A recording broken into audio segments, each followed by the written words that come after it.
इस साल लगभग 16 ਲੱਖ ਦੇ ਕਰੀਬ ਕੈਂਡੀਡੇਟ ਅਪੀਅਰ ਹੋਏ ਹੈ। ਜੋ ਅੰਸ਼ੁਲ ਦੀ ਮੇਰੇ ਬੇਟੇ ਦੀ ਪਰਫਾਰਮੈਂਸ ਰਹੀ ਹੈ ਔਰ ਇਸਨੇ ਪੂਰੇ ਭਾਰਤ ਦੇ ਵਿੱਚ 49ਵਾਂ ਰੈਂਕ ਪ੍ਰਾਪਤ ਕੀਤਾ, ਜਿਹੜਾ ਕਿ ਜਨਰਲ ਕੈਟੇਗਰੀ ਵਿੱਚ 35ਵਾਂ ਰੈਂਕ ਹੈ ਔਰ ਪੰਜਾਬ ਦੇ ਵਿੱਚ ਉਹ ਦੂਜੇ ਸਥਾਨ ਤੇ ਰਿਹਾ।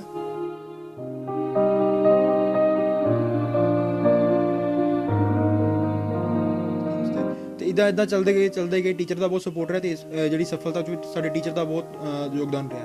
अगे सर मतलब ये तो सारा का एम होंगे ना एक कि डॉक्टर बनना इंजीनियर बनना, लेकिन मेरे ख्याल ना एक इंसान बनना वधिया सारों पहले ताड़ी प्रायोरिटी रहनी चाहिए है। बाकी तुम जिस मिट्टी जम्मे हो जिथे तुहानू जिस एरिया तुहाडा रूरल एरिया है एक तो मैं जिदा रूरल एरिया च कंडी एरिया चो है तो उन्होंने वड्डे होके कुछ बन के एक पुराना एक देन देना कि उसकी डेवलपमेंट से काम करना वो भी एक मेरा एम है।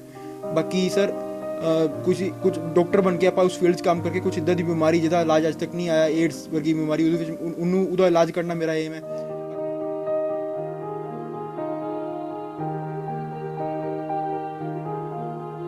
थोड़े जे फैक्टर्स मैनू यही दसे कि बेटा तुसी देखो किद्दां पढ़ना है, एक मैं तुहाडी मदर टीचर है, तुसी अपने बच्चों लिए रोल मॉडल बनना है। तो अज मैनू लगता है कि मेरे कहे हुए शब्द अज मेरे बच्चे ने सामने मेरे रूबरू हो रहे हैं तो मैनू बड़ी खुशी है। कैमरे स्कूल दे विच असीं सफ़र तय किया, बच्चे ने उत्थे भी जो कगवाल दा सिखाया उत्थे काम आया।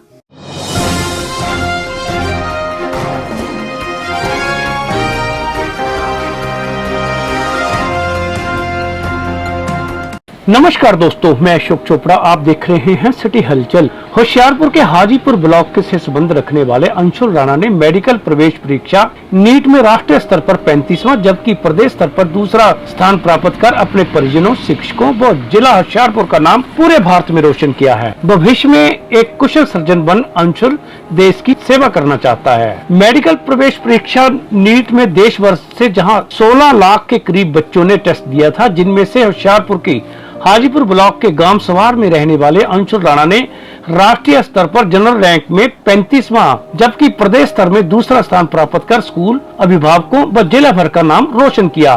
सिटी हलचल से बात करते अंशुल राणा ने कहा कि उन्होंने कभी नहीं सोचा था कि लेकिन आज 17 घंटों की कड़ी मेहनत का नतीजा उसके पास है। अंशुल ने कहा कि उनकी इस उपलब्धि में उसके माता पिता, अध्यापकों व कोचिंग टीचरों का विशेष योगदान है, जिनकी बदौलत उन्होंने इतना अच्छा रैंक प्राप्त किया। अंशुल की माने तो रात 1 बजे तक यदि वह स्टडी करता तो उसके टीचर भी उसके साथ जाकर उसे ऑनलाइन क्लास देते रहे। अंशुल के अच्छे रैंक के चलते परिजनों में जहां खुशी का माहौल है तो वहीं रिश्ते नाते भी, रिश्तेदार और यार दोस्त भी अंशुल को मुबारकबाद देने उसके घर पहुंच रहे हैं। पहले सुने क्या कहा सिटी हलचल से बात करते अंशुल राणा ने। किस तरह की शुरुआत सर मतलब मैं जो 9वीं 10वीं सीगा तो मैं सोचा कि मैडिकल नू एज अ करियर परस्यू करना है। तो मतलब मेन चीज़ होंगी कि शुरुआत की दौर में जो 10वीं तो 11वीं में आते हो तो जो 10वीं का सिलेबस है वो घट होंगे। 10वीं तो 11वीं एक सिलेबस का बड़ा बड़ा चेंज आता है। 10वीं तक जो साइंस की गल करा पर्टिकुलरली तो 16 चैप्टर है एक सबजैक्ट, तो अगे जाके फिजिक्स, कैमिस्ट्री तो बायो के अलग अलग 16 हो जाने। तो जो सिलेबस एकदम ट्रिपल हो गया। 10वीं तक की होंगे कि सानू जो कंसैप्ट क्लास च पढ़िया ठीक है, उन्होंने घर जाके रिवाइज करने की कोई जरूरत नहीं पैंदी, नहीं कि हाँ रिवाइज भी करना है तो ही याद होना, क्योंकि सिलेबस घट है, चीज़ें इंसानी ना मतलब दिमाग च रहिंदियां हैं। पर 11वीं जाके मैं भी मतलब मैनू पता नहीं चलिया कि हाँ इत्थे रिवाइज करना भी जरूरी है। मतलब वही चीज़ रही, मैं रिवाइज नहीं किया, 10वीं वाला ही वही पैटर्न जो फॉलो किया। इस करके की होया कि क्लास से तो बड़ी कंसनट्रेशन ना पढ़िया, पर जो पेपर आया उदों थोड़ी जी प्रॉब्लम ये आई कि ध्यान ना दिख नहीं सके कि मतलब क्वेश्चन सोल्व किद्दां करना है। मतलब क्लास ध्यान सुना लेकिन बाद समझ नहीं आया, वो इसलिए क्योंकि सिलेबस ज़्यादा है, रिवाइज किया नहीं। तो मेन मेरा जो 11वीं में मैनू डिफिकल्टी आई वो यही है कि मैं रिवीजन की बड़ी कमी सी मैनू। तो इस करके जी रिवीजन मैं उन्होंने मतलब एक लैसन लिया अपनी 11वीं क्लास तो कि रिवीजन भी करनी है। तो इस करके जी रिवीजन है उन्होंने मैं मतलब एक लैसन लैके कि 12वीं में फिर मैं पूरी अपने जो कंसैप्ट है जो क्लास पढ़ाया अगले 12 घंटे के अंदर अंदर या फिर अगली क्लास तो पहले उन्होंने रिवाइज जरूर करना। तो यही मेरा एक मेन माइलस्टोन रहा प्रैपरेशन में कि मैं लैसन जो 11वीं च लिया रिवीजन का उन्होंने मैं पूरी तरह फॉलो किया 12वीं में। तो इसी तरह मैं जी 11वीं मैं दोबारा रिवाइज किया 2-3 महीनों के जी 12वीं जो सिलेबस खत्म होया। तो यही पूरा मतलब एक जो लैसन है इसकी वजह मैनू ये सफलता मिली है। जी सर, इस सफलता दे विच किस तरह का योगदान मानते हो, स्कूल का, कॉलेज का और अगे किस तरह का? हाँ जी हाँ जी सर, मैं मतलब 7वीं 8वीं में मैं सरकारी स्कूल पढ़िया घगवाला विखे, सरकारी सीनियर सैकेंडरी स्कूल घगवाल। मेरे मम्मा इत्थे पढ़ाते सी तो उन्होंने मैनू अपनी निगरानी में रखने की मतलब इत्थे पाया। ਤੇ ਇੱਥੇ ਮੈਂ ਜਿਹੜੀ ਮੇਰਾ ਟ੍ਰਾਂਜੀਸ਼ਨ ਆਇਆ 5ਵੀਂ ਤੱਕ ਜੋ ਸੀਗਾ ਮੈਂ ਤੇ ਜੋ ਮੈਂ 9ਵੀਂ ਚ ਸੀਗਾ, ਉਹ ਜਿਹੜੇ 2 ਸਾਲ ਦਾ ਟ੍ਰਾਂਜੀਸ਼ਨ ਆਇਆ ਉਹ ਮੇਨ ਇਸ ਸਕੂਲ ਦੀ ਦੇਣ ਹੈ। ਤੇ ਇੱਥੇ ਕਾਫੀ ਇੱਕ ਮੈਨੂੰ ਕੌਨਫੀਡੈਂਸ ਜਿਹੜਾ ਚਾਹੀਦਾ ਹੁੰਦਾ ਹੈ, ਇੱਕ ਕਾਫੀ ਜਗ੍ਹਾ ਸਕੂਲ ਨੂੰ ਰਿਪਰੈਜ਼ੈਂਟ ਕੀਤਾ, ਜਿੱਦਾਂ state level quiz competition, quiz ਵਿੱਚ ਤੁਹਾਨੂੰ ਪਤਾ ਚੱਲਦਾ ਹੈ ਕਿ ਕਿਸ ਤਰ੍ਹਾਂ ਤੁਹਾਨੂੰ ਆਪਣੇ ਇੱਕ ਸਕੂਲੀ ਪੱਧਰ ਤੋਂ ਬਾਹਰ ਜਾ ਕੇ ਤੁਹਾਨੂੰ ਪਰਫਾਰਮ ਕਰਨ ਦਾ ਮੌਕਾ ਮਿਲ ਸਕਦਾ ਹੈ। State level inspire award model competition, ਤਾਂ ਇੱਕ ਕੌਨਫੀਡੈਂਸ ਜਿਹੜਾ ਵਧਿਆ ਮੇਰਾ ਲਾਈਫ ਦੇ ਵਿੱਚ, ਉਹ ਇਸ ਸਕੂਲ ਦੀ ਦੇਣ ਹੈ। ਅੱਗੇ ਜਾ ਕੇ ਕੈਂਬਰਿਜ ਸਕੂਲ ਵਿਖੇ ਵੀ ਕਾਫੀ ਮਦਦ ਮਿਲੀ, ਉੱਥੋਂ ਦੇ ਪ੍ਰਿੰਸੀਪਲ ਸਰ ਰਾਣੀ ਤਰੋੜਾ ਜੀ, ਉਹਨਾਂ ਨੇ ਕਾਫੀ ਸਪੋਰਟ ਕੀਤਾ ਪਰਸਨਲ ਬੇਸਿਸ ਤੇ, ਭਾਵੇਂ ਪ੍ਰੋਬਲਮ ਅਕੈਡਮਿਕ ਹੋਏ ਜਾਂ ਨੌਨ ਅਕੈਡਮਿਕ ਹੋਏ। ਬਾਕੀ ਟੀਚਰਾਂ ਦਾ ਵੀ ਪੂਰਾ ਰੋਲ ਰਿਹਾ, ਜਦੋਂ ਵੀ ਰਾਤੀ ਦਿਨੇ ਜਦੋਂ ਆਪਾਂ ਜਾਣਦੇ ਹਾਂ ਕਿ ਲੋਕਡਾਊਨ ਲੱਗਿਆ ਸੀ ਕੋਵਿਡ ਕਰਕੇ, ਤੇ ਉਸ ਲੋਕਡਾਊਨ ਦੌਰਾਨ ਕੀ ਹੈਗਾ ਕਿ ਤੁਹਾਡਾ ਟੀਚਰ ਨਾਲ ਫਿਜ਼ੀਕਲ ਕੰਟੈਕਟ ਨਹੀਂ ਹੈਗਾ ਤੇ ਤੁਹਾਨੂੰ ਆਨਲਾਈਨ ਹੀ ਸਭ ਕੁਝ ਕਰਨਾ ਸੀ। ਤੇ ਆਨਲਾਈਨ ਵਿੱਚ ਇਹ ਸੀਗਾ ਕਿ ਟੀਚਰ ਨੇ ਕਦੀ ਇਹ ਮਹਿਸੂਸ ਨਹੀਂ ਹੋਣ ਦਿੱਤਾ, ਜਦੋਂ ਵੀ ਪ੍ਰੋਬਲਮ ਆਈ। ਆਫਲਾਈਨ ਵਿੱਚ ਕੀ ਹੁੰਦਾ ਕਿ ਤੁਸੀਂ ਜਿਹੜਾ ਸਕੂਲ ਦਾ ਟਾਈਮ ਹੈ ਸਮਝੋ 9 ਤੋਂ 3 ਟਾਈਮ ਹੈ ਤੁਹਾਡਾ, ਤਾਂ ਤੁਸੀਂ ਉਹਦੇ ਵਿੱਚ ਹੀ ਕਰਨਾ ਕੰਮ। ਬਾਅਦ ਵਿੱਚ ਕੀ ਹੋ ਗਿਆ ਕਿ ਸਾਨੂੰ ਟੀਚਰ ਕਹਿੰਦੇ ਕਿ ਤੁਹਾਨੂੰ ਲੋਕਡਾਊਨ ਦਾ ਕੋਈ ਬਹੁਤਾ ਇਫੈਕਟ ਨਾ ਲੱਗੇ ਤੇ ਜਦੋਂ ਮਰਜ਼ੀ ਸਵਾਲ ਪੁੱਛੋ। ਤੇ ਕਦੀ ਤਾਂ ਰਾਤੀ 10-12 ਵਜੇ ਤੱਕ ਵੀ ਆਪਾਂ ਚੀਜ਼ਾਂ ਕਰਦੇ ਸੀ, ਟੀਚਰ ਨਾਲ ਡਿਸਕਸ, ਜ਼ੂਮ ਕਲਾਸ ਲਾ ਲਈ, ਕੋਈ ਵੀ MS ਟੀਮਸ ਤੇ ਇਦਾਂ ਚੱਲਦੇ ਗਏ। ਟੀਚਰ ਦਾ ਬਹੁਤ ਸਪੋਰਟ ਰਿਹਾ ਤੇ ਜਿਹੜੀ ਸਫਲਤਾ ਵਿੱਚ ਸਾਡੇ ਟੀਚਰ ਦਾ ਬਹੁਤ ਯੋਗਦਾਨ ਰਿਹਾ ਹੈ। ਅੱਗੇ ਸਰ ਇਹ ਤਾਂ ਸਾਰਿਆਂ ਦਾ ਏਮ ਹੁੰਦਾ ਨਾ ਇੱਕ ਕਿ ਡਾਕਟਰ ਬਣਨਾ, ਇੰਜੀਨੀਅਰ ਬਣਨਾ, ਲੇਕਿਨ ਮੇਰੇ ਖਿਆਲ ਨਾਲ ਇੱਕ ਇਨਸਾਨ ਬਣਨਾ ਵਧੀਆ ਸਾਰਿਆਂ ਨਾਲੋਂ ਪਹਿਲੇ ਤੁਹਾਡੀ ਪ੍ਰਾਇੋਰਟੀ ਰਹਿਣੀ ਚਾਹੀਦੀ ਹੈ। ਬਾਕੀ ਤੁਸੀਂ ਜਿਸ ਮਿੱਟੀ 'ਚ ਜੰਮੇ ਹੋ, ਜਿੱਥੇ ਤੁਹਾਨੂੰ ਜਿਸ ਏਰੀਆ ਤੁਹਾਡਾ ਰੂਰਲ ਏਰੀਆ ਹੈ ਇੱਕ, ਤੇ ਮੈਂ ਜਿੱਦਾਂ ਰੂਰਲ ਏਰੀਆ 'ਚ ਕੰਢੀ ਏਰੀਆ 'ਚੋਂ ਹੈ, ਤੇ ਉਹਨੂੰ ਵੱਡੇ ਹੋ ਕੇ ਕੁਝ ਬਣ ਕੇ ਇੱਕ ਪੁਰਾਣਾ ਇੱਕ ਦੇਣ ਦੇਣਾ ਕਿ ਉਹਦੀ ਡਿਵੈਲਪਮੈਂਟ 'ਤੇ ਕੰਮ ਕਰਨਾ, ਉਹ ਵੀ ਇੱਕ ਮੇਰਾ ਏਮ ਹੈ। ਬਾਕੀ ਸਰ ਕੁਝ ਡਾਕਟਰ ਬਣ ਕੇ ਆਪਾਂ ਉਸ ਫੀਲਡ 'ਚ ਕੰਮ ਕਰਕੇ ਕੁਝ ਇੱਦਾਂ ਦੀ ਬਿਮਾਰੀ ਜਿਹਦਾ ਇਲਾਜ ਅੱਜ ਤੱਕ ਨਹੀਂ ਆਇਆ, ਏਡਸ ਵਰਗੀ ਬਿਮਾਰੀ, ਉਹਦੇ ਵਿੱਚ ਉਹਦਾ ਇਲਾਜ ਕਰਨਾ ਮੇਰਾ ਏਮ ਹੈ। ਬਾਕੀ ਸਰ ਕਰੀਅਰ ਦੇ ਪੱਖੋਂ ਜੇ ਗੱਲ ਕਰਾਂ ਤਾਂ ਮੈਂ सर्जरी ਵਿੱਚ ਮਾਸਟਰ ਕਰਨਾ ਚਾਹੁੰਦਾ, ਜਨਰਲ सर्जरी ਵਿੱਚ MS, ਤੇ ਇਹ ਸਰ ਮੇਰਾ करियर ऑप्शंस मैं चूज करना चाहूंगा। अंशुल राणा की माता लता राणा खुद एक सरकारी स्कूल में साइंस अध्यापक है और उनका कहना है कि अंशुल बचपन से ही शरारती था, जिसके चलते उन्होंने अंशुल को अपने ही सरकारी स्कूल गगवाल में 8वीं तक की शिक्षा ग्रहण करने के उपरांत दसूहा के कैम्ब्रिज स्कूल में स्टडी ग्रहण करने के लिए वहां भेजा, जहां उसे अध्यापकों का पूर्ण सहयोग मिला। सुने क्या कहा सिटी हलचल से बात करते अंशुल राणा की माता लता राणा ने। ਕਿ ਮਿਹਨਤ ਤਾਂ ਸਾਰੇ ਕਰਦੇ ਨੇ, ਪਰ ਉਸ ਮਿਹਨਤ ਦਾ ਜੋ ਫਲ ਹੈ ਉਹ ਬਹੁਤ ਸਾਰੇ ਫੈਕਟਰ ਤੇ ਡਿਪੈਂਡ ਕਰਦਾ ਹੈ। ਤੇ ਫਸਟ ਇਸ ਲਈ ਮੈਂ ਭਗਵਾਨ ਦਾ ਬਹੁਤ ਸ਼ੁਕਰਗੁਜ਼ਾਰ ਹਾਂ, ਆਪਣੇ ਸਾਰੇ ਨੀਅਰ ਐਂਡ ਡੀਅਰਸ ਉਹਨਾਂ ਦੀ ਬਹੁਤ ਸ਼ੁਕਰਗੁਜ਼ਾਰ ਹਾਂ ਕਿ ਜੋ ਅੱਜ ਮੇਰੇ ਬੱਚੇ ਨੂੰ ਸਫਲਤਾ ਮਿਲੀ ਹੈ। ਉਸ ਸਫਲਤਾ ਵਿੱਚ ਬਹੁਤ ਸਾਰੇ ਹੱਥ ਹੁੰਦੇ ਨੇ, ਕਈ ਹੱਥ ਪਰਦੇ ਦੇ ਸਾਹਮਣੇ ਤੇ ਕਈ ਹੱਥ ਪਰਦੇ ਦੇ ਪਿੱਛੇ। ਬੀਇੰਗ ਏ ਮਦਰ, ਮੈਂ ਆਪਣੇ ਬੱਚੇ ਦੇ ਲਈ ਇਹਨੂੰ 5th ਵਿੱਚ ਜਦੋਂ ਮੈਂ ਥੋੜੀ ਨੋਟੀ ਸੀਗਾ, no doubt he is intelligent but ਥੋੜਾ ਨੋਟੀ ਸੀਗਾ, ਉਸ ਚੀਜ਼ ਨੂੰ ਮੈਂ ਦੇਖਦੇ ਹੋਏ ਇਹਨੂੰ ਆਪਣੇ ਨਾਲ ਆਪਣੇ ਸਕੂਲ ਦੇ ਵਿੱਚ, ਤੇ ਮੇਰੇ ਸਭ ਤੋਂ ਪਹਿਲਾਂ ਮੈਂ ਕਗਵਾਲ ਦਾ ਬਹੁਤ ਥੈਂਕਸ ਕਰਾਂਗੀ ਸਕੂਲ ਦਾ। ਉੱਥੇ ਮੈਂ ਐਜ਼ ਅ ਸਾਇੰਸ ਮਿਸਟਰਸ ਕੰਮ ਕਰ ਰਹੀ ਹਾਂ ਕਿ ਉੱਥੇ ਜੋ ਬੱਚੇ ਦੇ ਵਿੱਚ ਬਹੁਤ ਜ਼ਿਆਦਾ ਚੇਂਜ ਆਈ। ਥੋੜੇ ਜਿਹੇ ਫੈਕਟਰਸ ਮੈਨੂੰ ਇਹੀ ਦੱਸੇ ਕਿ ਬੇਟਾ ਤੁਸੀਂ ਦੇਖੋ ਕਿੱਦਾਂ ਪੜ੍ਹਨਾ ਹੈ, ਮੈਂ ਤੁਹਾਡੀ ਮਦਰ ਟੀਚਰ ਹੈ, ਤੁਸੀਂ ਆਪਣੇ ਬੱਚਿਆਂ ਲਈ ਰੋਲ ਮਾਡਲ ਬਣਨਾ ਹੈ। ਤੇ ਅੱਜ ਮੈਨੂੰ ਲੱਗਦਾ ਕਿ ਉਹ ਮੇਰੇ ਕਹੇ ਹੋਏ ਸ਼ਬਦ ਅੱਜ ਮੇਰੇ ਬੱਚੇ ਨੇ ਸਾਹਮਣੇ ਮੇਰੇ ਰੂਬਰੂ ਹੋ ਰਹੇ ਨੇ, ਤੇ ਮੈਨੂੰ ਬੜੀ ਖੁਸ਼ੀ ਹੈ। ਕੈਂਬਰਿਜ ਸਕੂਲ ਦੇ ਵਿੱਚ ਅਸੀਂ ਸਫ਼ਰ ਤੈਅ ਕੀਤਾ ਬੱਚੇ ਨੇ, ਉੱਥੇ ਵੀ ਜੋ ਕਗਵਾਲ ਦਾ ਸਿਖਾਇਆ ਉੱਥੇ ਕੰਮ ਆਇਆ, ਤੇ ਉੱਥੇ ਵੀ ਇਸਨੇ ਹਰ ਫੀਲਡ ਦੇ ਵਿੱਚ, ਚਾਹੇ ਉਹ ਅਕੈਡਮਿਕ ਸੀ ਹੋਰ ਕੋਈ ਫੀਲਡ, ਉੱਥੇ ਉਹਨੇ ਬਖੂਬਾ ਆਪਣਾ ਨਿਭਾਇਆ ਹੈ। ਤੇ being A mother as a duty, ਮੈਂ ਆਪਣੀ ਡਿਊਟੀ ਸਮਝ ਕੇ ਇਹਨੂੰ ਹਰ ਫੀਲਡ ਦੇ ਵਿੱਚ ਈਵਨ ਟੈਸਟ ਕਰਵਾਉਣ ਦੇ ਵਿੱਚ ਇਹਦੀ ਹੈਲਪ ਕੀਤੀ ਹੈ। ये सब कुछ करके आज जो सानू फल मिल रहा है। DAV कॉलेज में प्रोफेसर अंशुल के पिता ने कहा कि बेटे की इस उपलब्धि पर जितना गर्व है वह बयान नहीं कर सकते। उन्होंने बताया कि पूरे भारत में नीट परीक्षा में करीब 16 लाख बच्चों ने परीक्षा दी थी और अंशुल ने प्रदेश भर में दूसरा स्थान प्राप्त किया है।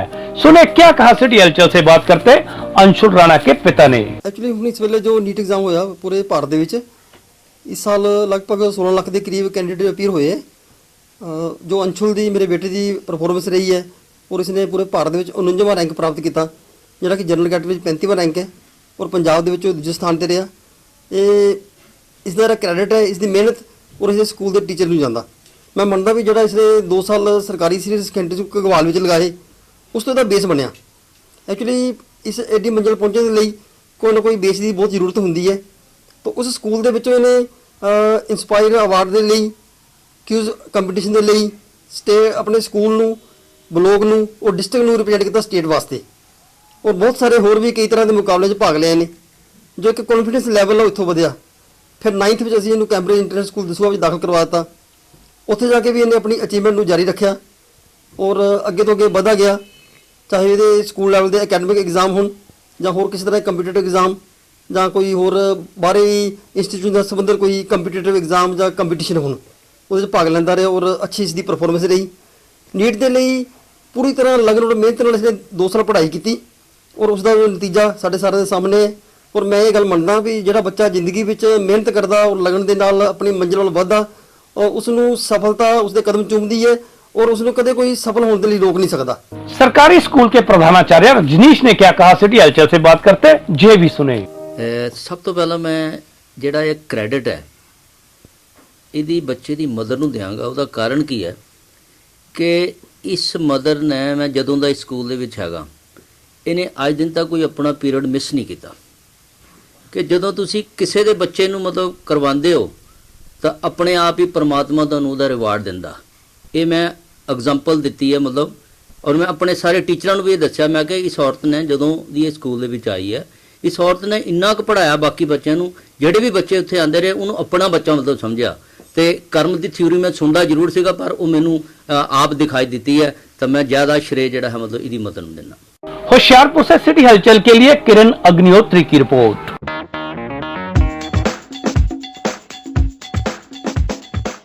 गॉसिप द कैफे लेकर आया है अपने ग्राहकों के लिए एक नया ऑफर। हर मंगलवार एक पिज्जे के साथ पाएं एक pizza free, buy 1 get 1 free. अगर ऑफर है इतनी आकर्षक तो देरी किस बात की, अभी करें ऑर्डर। गॉसिप द कैफे, अड्डा मार्केट, नंगल। JSDC ऊना भारत सरकार से मान्यता प्राप्त विदेश भेजने की एजेंसी। फोन नंबर 9876201133 और 9876201144। क्या आप विदेश जाना चाहते हैं तो तुरंत संपर्क करें भारत सरकार से मान्यता प्राप्त एजेंसी JSDC ऊना से। त्योहारों के सीजन में होंडा कंपनी के स्कूटर और बाइक खरीदने का सुनहरी मौका। नंगल में होंडा कंपनी के शोरूम MH होंडा में आए और 100% तक फाइनेंस की सुविधा और वह मात्र 5.99% ब्याज पर कोई भी मोटरसाइकिल व स्कूटर अपने घर ले जाएं और वह भी बिना किसी प्रोसेसिंग फीस के। इसके अलावा भी बहुत सारी सुविधाएं व उपहार उपलब्ध हैं। त्योहारों को देखते हुए सप्ताह के सभी दिन शोरूम खुला रहेगा, तो जल्द करें, कहीं यह मौका हाथ से छूट न जाए। पता नोट करें, MH Honda, railway road, Nangal. Mobile number 82 880 27 715 78 377 00 253।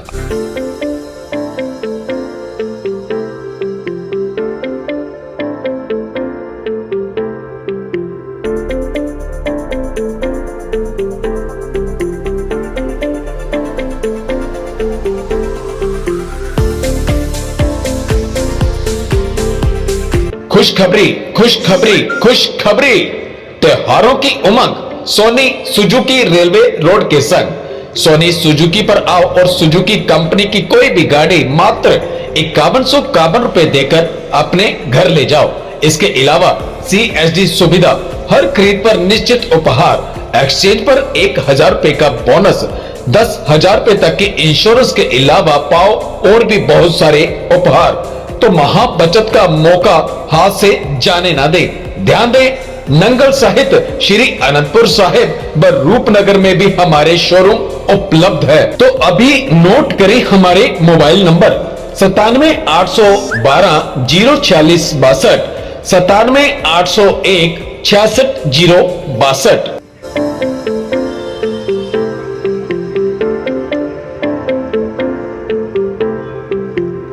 खुशखबरी, खुशखबरी, खुशखबरी। अब आपके अपने शहर नंगल में खुल गया है TBS का शोरूम, जहां से आप मात्र 4,444 रुपए देकर TBS की कोई भी गाड़ी ले जा सकते हैं अपने घर। इसके अलावा CSD सुविधा, हर खरीद पर पाएं एक LED, एक्सचेंज पर 2500 रुपए का बोनस, इंश्योरेंस के अलावा 2 वर्ष की फ्री सर्विस और 5 वर्ष की वारंटी के अलावा पाएं बहुत सारे उपहार। तो जल्द करें, कहीं जाए मौका हाथ से छूट ना जाए। हमारा पता बापू कुंभदास जी TBS Motors, railway road, Nangal. अधिक जानकारी के लिए संपर्क करें हमारे फोन नंबर 78 891 33 258, 85 284, 21 523, 78 890, 53 823 और 94 650 086 16।